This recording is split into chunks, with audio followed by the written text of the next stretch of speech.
L'histoire a commencé dans un concours d'innovation tourisme. Et s'il y a bien quelque chose qu'on peut reconnaître au projet Bobo et la ferme, c'est d'être innovant. Je suis né sur le territoire à Uquelier, un petit village. Et c'est mon territoire, c'est ma terre, on peut dire ça peut-être comme ça. En tout cas, c'est là où je suis né, c'est là où j'ai grandi. Et effectivement, si un jour il était arrivé de développer un projet, ça aurait été un projet touristique dans le Pas-de-Calais. Je me rappelle encore la première fois que Louis m'a proposé de venir dans le Pas-de-Calais. Pour moi, c'était un peu super, on va passer un week-end au milieu des vaches et de la pluie, ça va être génial.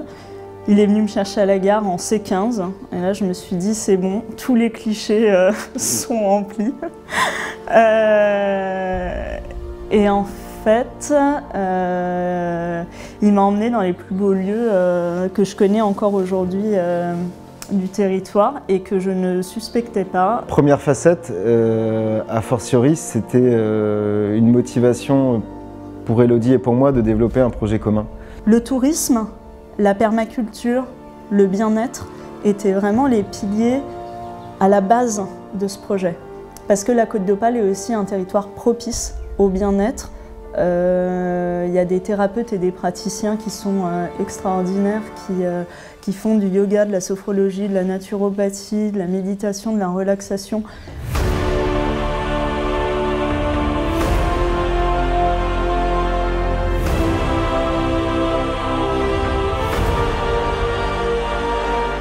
On avait vraiment à cœur de créer un écosystème où tout est congruent, tout va bien ensemble, tout s'embrique. Et ensuite, on a eu Andrea.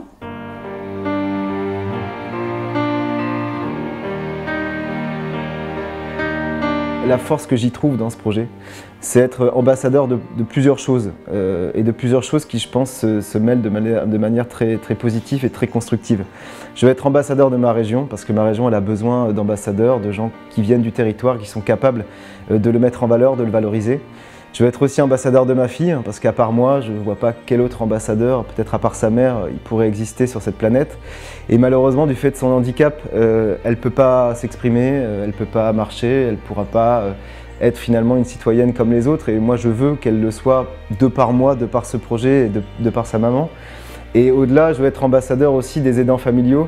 Moi, j'ai été célibataire, j'ai été en couple, j'ai été parent. Et je suis toujours parent, mais je suis aussi et surtout aujourd'hui aidant familial. Il n'y a pas d'établissement pour placer notre fille. Ça n'existe pas. Donc c'est l'hôpital. Donc je pense que la santé des aidants, la santé des parents d'enfants en situation de handicap, c'est un sujet de santé publique. Et nous, on apporte notre petite pierre à l'édifice.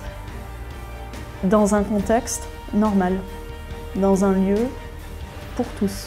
Ça peut apporter un autre regard sur le tourisme local, cette dimension innovante.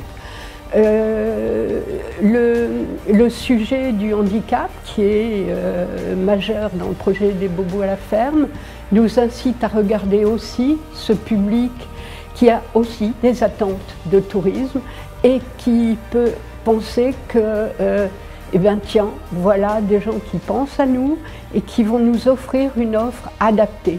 Et nous, on avait envie de créer un lieu où les gens pourraient finalement retrouver un peu de simplicité de leur vie d'avant.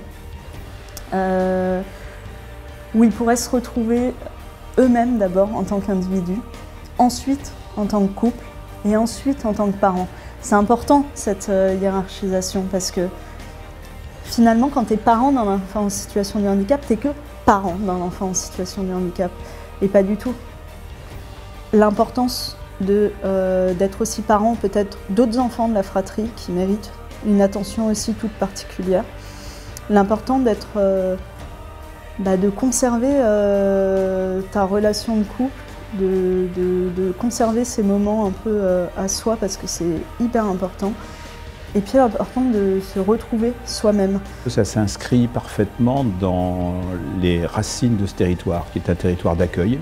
Et quand on parle d'accueil, on doit parler d'accueil au sens large. Donc l'accueil au sens large, c'est aussi bien effectivement le touriste lambda qui vient, mais c'est aussi tout ce qui est lié aux touristes particuliers qui ont des besoins spécifiques pour pouvoir passer un séjour sur la Côte d'Opale. Et ce projet correspondait parfaitement à ça.